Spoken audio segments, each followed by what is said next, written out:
ভগবানের বিষয় তুই এই সব বলছিস? তুই এখনো জানিস না মণিমা আমাদের জীবন্ত ঠাকুর। তিনি চারপাশে সর্বদা খেয়াল রাখেন।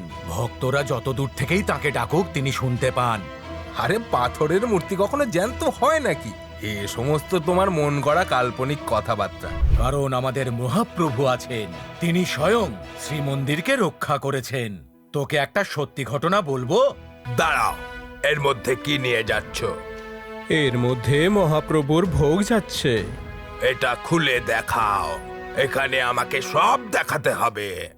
না না, এটাকে খোলার নিয়ম নেই, আমাকে যেতে দাও। খুলে না দেখালে ভেতরে যেতে পারবেন না। খোলো, আমি দেখবো কি আছে। খোলো।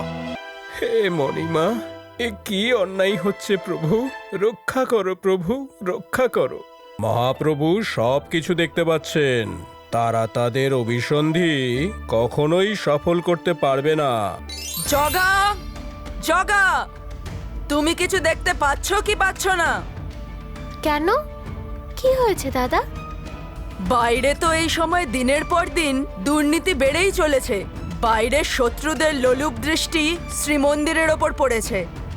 তুমি কি এই ব্যাপারে কিছু জানো কি জানো না? হ্যাঁ, আমি সব জানি, কিন্তু সঠিক সময়ে সবাই সবটা বুঝবে।